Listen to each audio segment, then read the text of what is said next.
Ah, I really man, don't well, have we got anything. through the weather. So- We covered that. Goodbye? And Goodbye, everyone? that's pretty much it. Okay, does that mean we're on? We are on. All right. Holy moly. Welcome, everybody. Welcome very much. I thank you so much for joining us. This is episode 3 of our D&H TV live broadcast series. I am Matt Allison, the Microsoft Technical Advisor here at D&H, and I am welcoming our illustrious panel here. To my left, we have Angela Dunn. She is our Microsoft Business Development Specialist. Angie. Hello, everyone. Nice to meet you. And you all probably know Trevor Schubert. He's our Solutions and Services Architect here in the Solutions Lab. Trevor? Hi, guys. Hi, gals. Hi, everybody in between. Hi. We're excited. Today is a pretty cool topic. I don't know if it's been discussed on this level before, so that's our intention. That is the state of IT in education. Obviously, there's a lot of information to be aware of before you step into this market, but also if it's something that you're dealing with on a regular basis, you may not know what is the latest technology, what is the latest information, and the latest and most recommended practices when it comes to that market. So let me one more point of order here before we really get started. This is the third of our live broadcasts, so we're still sort of feeling our way through this. But the one thing that we definitely wanted to happen with this format is interactive capability with you guys. So this isn't just the three of us up here talking to ourselves. You have the ability to chat with us at any point in time. Just shoot us a question, and then our people will get it to us, and then we'll address it. So we really, really want to encourage that this constant interaction with you guys, so we're all part of this conversation. So with that in mind, let's get started, guys. I'm going to start with a really easy one, kind of a softball. Could you each kind of, from your own perspectives, which we'll talk about their perspectives in a moment, but how would you describe the opportunity in today's education field, specifically the IT opportunity in today's education? Angie? Sure. So EdTech is looking to grow to $43 billion this year, and so half of that is K-12. So just being as involved as possible with Microsoft and your offering, and to get as much of that opportunity as we can. Sure. So yeah. 43 billion? 43 billion, half of which is K-12. So Trevor, I know you're coming from more of a Google perspective. Sure. Any thoughts as far as the overall market? I could just say, I mean, from my own personal experience and what we've seen the market yield and the projections that were 5 years ago to 3 years ago to today, and where we are is the reality that in today's schools across the U.S., across the nation, the globe, wherever we are, the idea is that you'll hear a lot, if we're talking buzzwords, and we'll definitely cover those throughout the conversation, whether they're Google or Microsoft or what have you, but some of the things that remain synonymous across them are the fact that we're talking about a 1-to-1 ratio, and that's the idea that we're getting away from textbooks, we're getting away from physical media, we're giving the students the ability to have some sort of device, whether that's a Chrome device or Windows or Apple. They've got something in their book bag now that might be a little bit less heavier than all of those old textbooks used to be. And how do you prepare for that? Because I can tell you at this point, if schools that were early adopters, this was something we saw kind of from the west to the east a few years ago, schools that were earlier adopters of this are ready for their refreshes already. New students are starting every school year. And schools that haven't done it yet are already considering it. It's already in their budget for this year, if not the next coming year. And that was a really cool perspective that you said there quickly, but I think you're absolutely right. It certainly was a trend that kind of hit the West Coast schools first, and it's been moving its way east, yeah. Well, okay, well then you mentioned devices, and you mentioned the business that's out there and the opportunity that's out there. Let's start with Microsoft. Sure. So what kinds of devices are out there today that's going to help to push that needle? What do they need to be aware of? Sure. So we have 7 new devices that we've launched recently, and they start at $189, and both AMD and Intel processors, so both options there. Nice. We So do. one of those is in stock. One of those is in stock. I'm gonna give a little shade for a quick minute. Cheeky. Nah, moment. Continue. Sorry. So no, just really great devices out there that we're excited about. There's the Lenovo 300E, and that particular device, if you lose the stylus on it, you can write with a number 2 pencil. Which is absolutely crazy to me. And below $300, so great price point and very cool tool. So it's certainly competitive with our competition here with Google. But let me just circle back real quick. It is a student-ready device that they can jab with a number 2 pencil. It is. That's pretty cool, right? Yeah. I mean, I think that's really cool. All right. No, So Google Chrome, what do they have coming? Yeah, I mean, again, I kind of want to just take a quick kind of where we were and where we are now moment for a lot of this stuff. And that's where I mentioned before, we're talking that 1-to-1 ratio. We're talking about the idea that in a lot of schools, whether it's a Windows, a Chrome, or an Apple device, they're definitely looking at getting there. They've been there for a while, and a big part of why they've been there for a while is really largely thanks to a little thing that Google took some notes from Apple in the 80s and made Google Drive, or the Google Suite, now G Suite, available for students at zero cost. Right. They gave schools the ability to access all of those, the Office compatible, tools, the things that a Gmail user would get for free, the schools have as well. And on top of that, which we'll get into more of that later, but they have the ability to access things like Classroom so the teachers can assign projects for the individual students. So that doesn't, that's universal depending on as far as the devices are concerned. It doesn't matter what device, you can sign into anything. You're just talking about Google's environment. Get to the cloud environment. Yeah. And why Chromebook became such a good play for them was because they literally just said, we're going to take the Chrome browser, we're going to take the Chrome OS, a Linux-based derivative, and we're going to put a keyboard in front of this and a screen. This was 5+ years ago, and here you go. Here's a low-cost piece because it still was using things like Intel under the hood. It still had some very netbook-like, hardware specs, so that kept the cost relatively low. But what we've seen evolve into where we are this year is that within the last 2 years or so, Android became part of the OS platform, or Chrome OS platform, in the sense that it was something that you could dual install on most Chromebooks. 2 years ago, it was maybe 3 or 4 that actually supported it. Now there's maybe 3 or 4 that don't support it. And does that also mean then that Chromebooks have the Android Play Store? Like, are those applications now compatible with Chromebooks? Exactly. Yeah, and that's where Microsoft comes back in a big way, and what we've seen personally with a lot of the deployments that we've done, where ultimately now you've got schools that, if they're choosing to kind of have the best of both worlds, and they have some parts of their deployments that are Chrome, but they still have an O365 culture with Microsoft, they can still use Office apps on those Chrome devices and manage them whichever way they would see fit. That's definitely pretty cool. And we've definitely seen a lot more of that, especially compared to previous decades where it was so competitive and everyone needed to stay siloed. At least we're seeing a little more interconnectivity and interaction between vendors. So I really think that's cool, too. And I think ultimately we can definitely all agree that, well, obviously we want the price amount to go up to some level of a healthy margin one way or the other. But I think ultimately the idea is if you're at that sub $199 price point, you're at an experience that is probably not conducive with all the things you could potentially do. And you mentioned the stylus support and some of those things. We're seeing a lot of really cool tech that's out there, a lot of really neat 2-in-1 devices that have forward-facing cameras that can support augmented reality. But that's where you're jumping into a slightly higher tier. You're going into like that 350 range and more. And it makes a good conversation because you as the VAR have the opportunity to then say, okay, I know you're on the bid for this unit, that's the price point, but if you're looking at doing something like an augmented reality expedition kit or a VR kit, you might want to consider spending a little more dollars on the actual device because now you have more of a Swiss Army knife for this student that can potentially last them longer. I mean, obviously, without going into too many details, and I'm learning a lot of this along with you, that sounds perfectly reasonable to me. I mean, because at least it gives an option. You're not necessarily going to deploy 1,000 of the same device. You might have a room that specializes in AR, VR, which is crazy to think about that in grade school nowadays. But okay, so let's digress just a second. I'm sorry, I did have a question, Angie, for you. Yeah. So I think that the prospect of these sub $300 Windows machines is actually really part of the gist of this conversation. I mean, it's been pretty much a Google space for a long time due to the capability of their sub $300 product compared to Windows. And I know last year there was some talk about Windows in S mode, Sure. which was supposed to sort of compete with that market.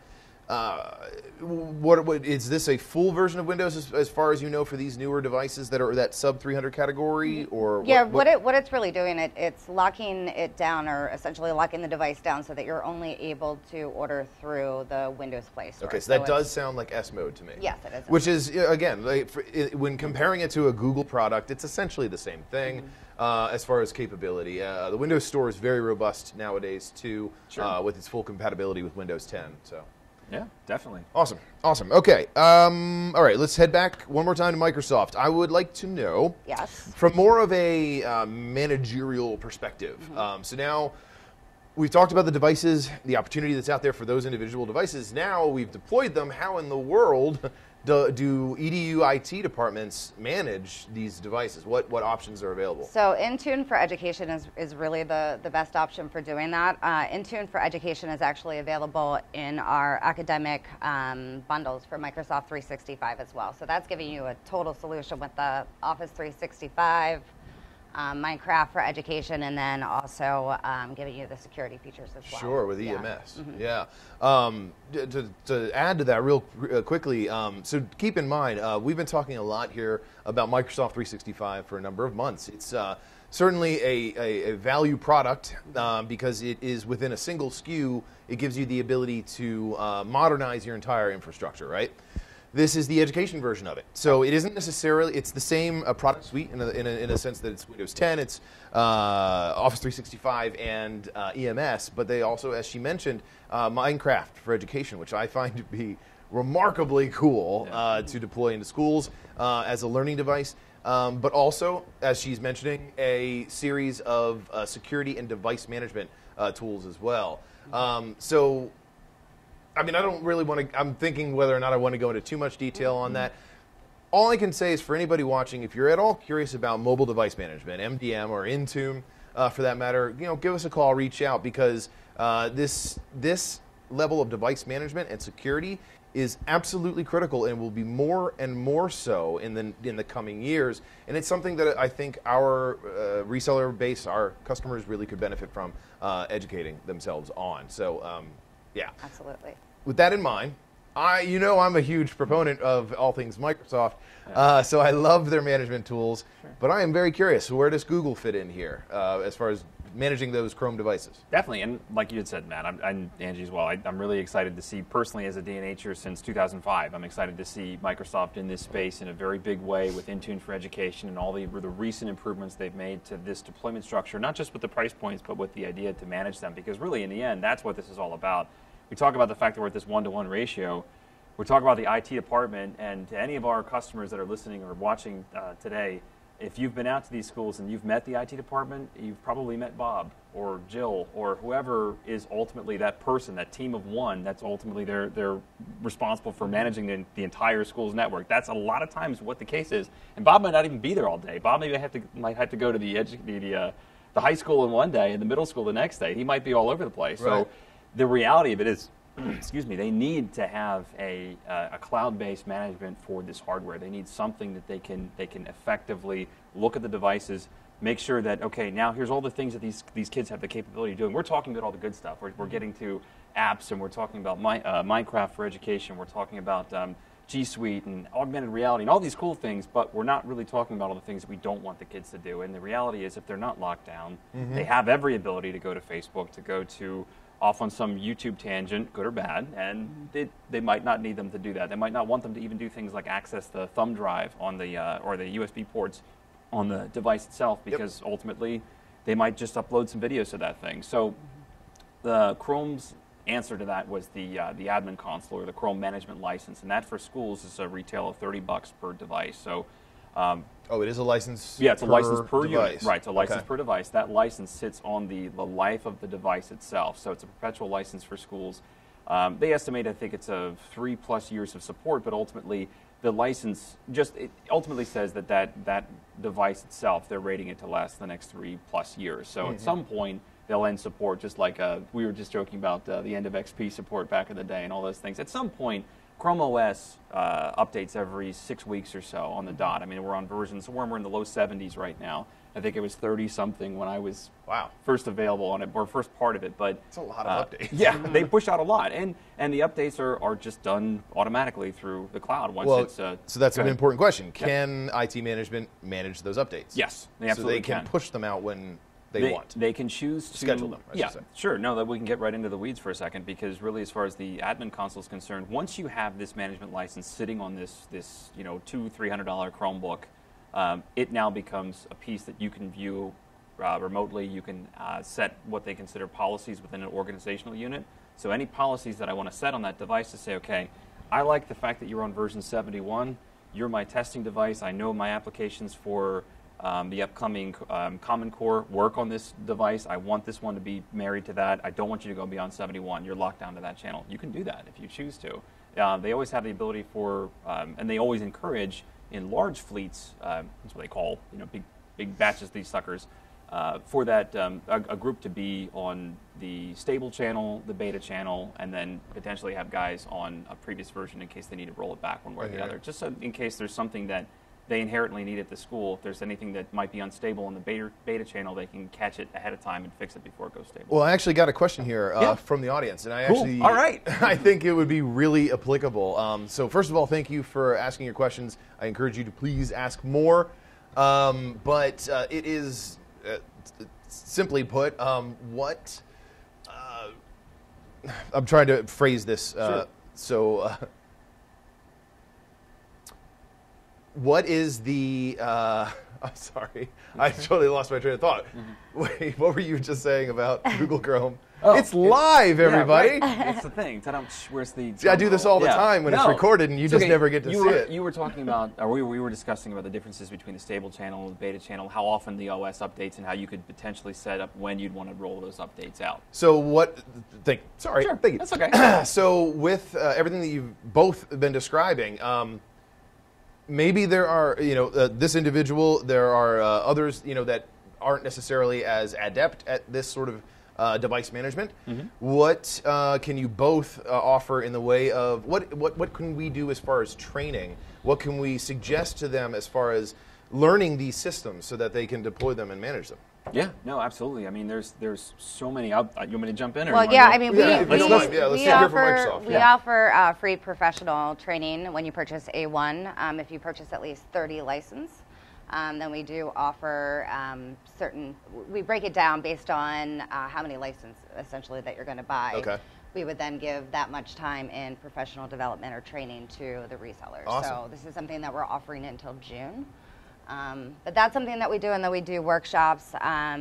We love to come out and support any of your end user events where we can be talking face to face with some of those school districts, getting the information. That's a great point. Yeah, I definitely want to encourage that. It's something I would say as an organization that we are putting more of an effort towards, and that is physically interacting with you guys as much as we can. We have a lot of resources that are available to you that I know if you could leverage them, you could really take advantage of this stuff.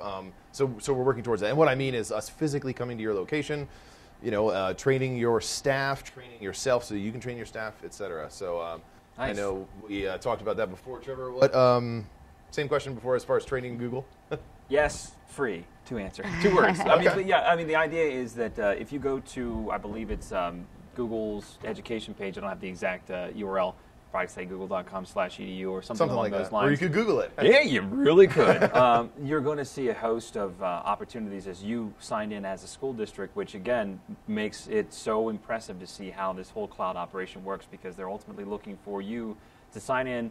Perhaps you've never used anything with G Suite before. Your domain might not be registered with Google at this point. They did seem to target or reach out to a lot of the larger districts, and anything ending in a .org may already have it just by default. But you do have to become registered. If perhaps you're a private school, you need to become validated so that you can have access to the host of apps we've talked about that are out there for free. And that education license that we mentioned that you can then become able to purchase and apply to your domain for $30 per unit. But the training that goes along with that is all available right through Google, and ultimately once you sign in as your domain, you have those resources available that you can learn from.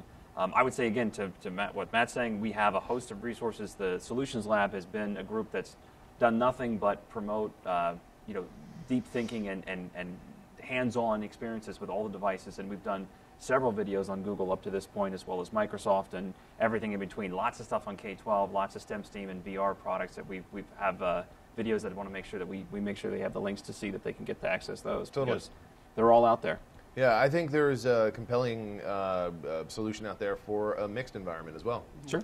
Yeah. They certainly work well together, and sort of for particular applications, I could see that working really well. Yeah.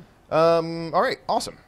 Well, this next question is related, but I thought this would be a moment to kind of, promote some of the efforts that we here at D&H are making.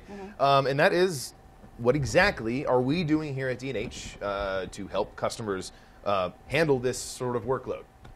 Whether they be brand new customers or existing education customers. Angie, let me start with you. Well, I know both Trevor and I have been a part of the K-12 boot camps, where we're going out to different states and doing just a host of different activities with a lot of the K-12 focused resellers in those areas. So it's really been a way for us to start building relationships with them and learning more about their business. Sure. Yeah. And I think that's also part and two. I think what we're trying to dial in on is the idea that back to that scenario where you've got Jill or Bob or whoever in the IT department, it's an army of one, that now we're at the point where this school is ready to do a mass refresh, or they're at a point where they're finally considering the one-to-one and they're about to do a mass purchase for the school year.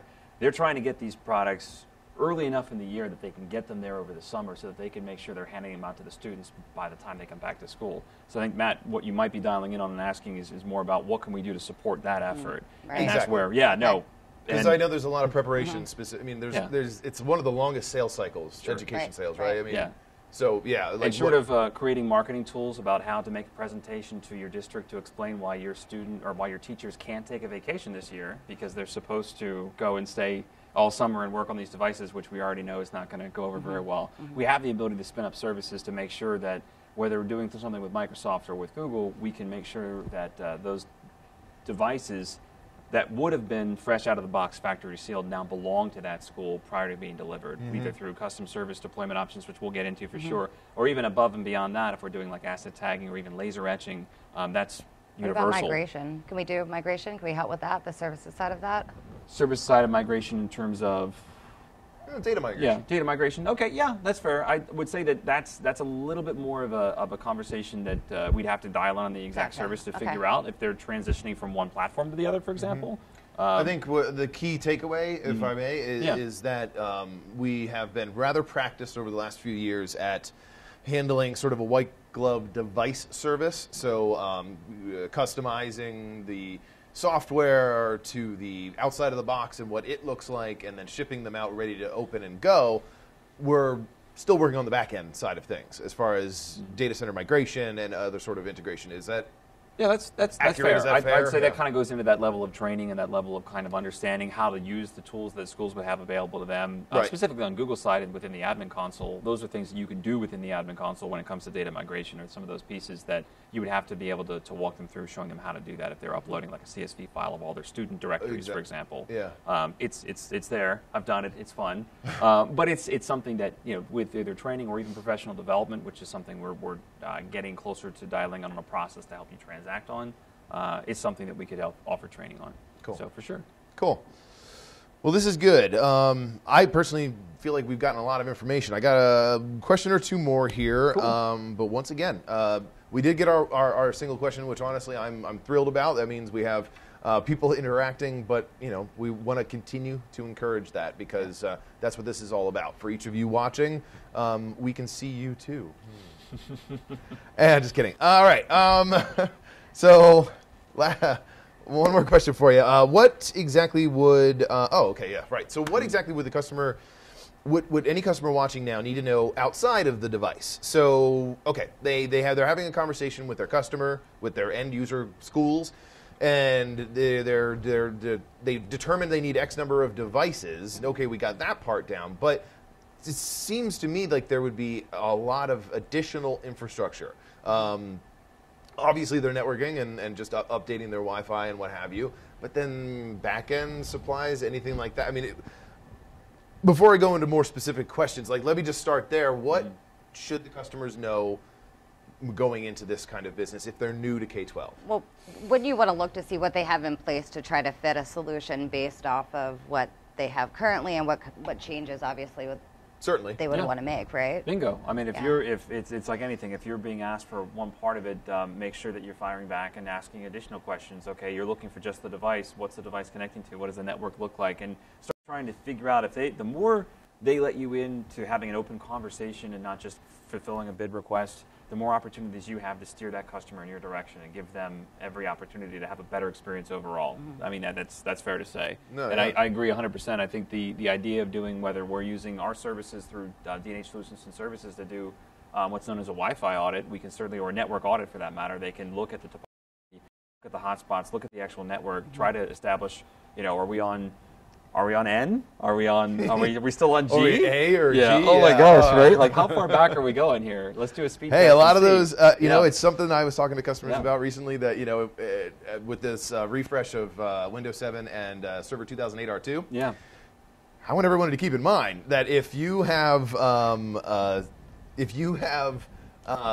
deployed these systems out, 7 to 10 years ago at some point, it's likely that their network was installed around that same time too. So it's not unreasonable to think that they might have some pretty ancient Wi-Fi. Yeah, and the further reinforce that, the idea is that no matter what devices we're talking about very heavy cloud compute, bandwidth needs on each one of those units, each one of those devices in a student room. So you've got every classroom of 30 is now pulling 30 times the amount of network that they needed that they never had before with those textbooks. So on one side you're getting away from it, the other side you're going, okay, now I'm going to invest all this additional in networks. And Excellent that's where point. Excellent point. If you haven't heard, we're talking buzzwords for a quick minute. We can address E-rate for a quick second. E-rate's an option that you can walk your schools through the ability to apply for and get government funding to help with the heavy lifting on not just the networks, but the ISPs and everything that goes along with making sure that connection is strong for them.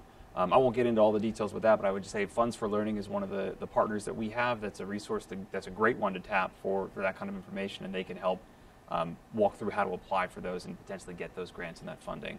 Cool. Taking a lot of that heavy lifting off of that investment. So. The only other suggestion I would make when I hear about networking auditing, you can do also hardware and software audit of existing networks with Microsoft's Assessment and Planning Toolkit. That's the MAP or MAP. So if you just Google that, you can pretty much find it. It's free, very simple application for you to audit someone's network. So you can get a really good idea of what hardware is out there, if you need to replace anything, what it needs to go to and that sort of thing. So check that out. See, look at you using Synergy, talking about the MAP tool.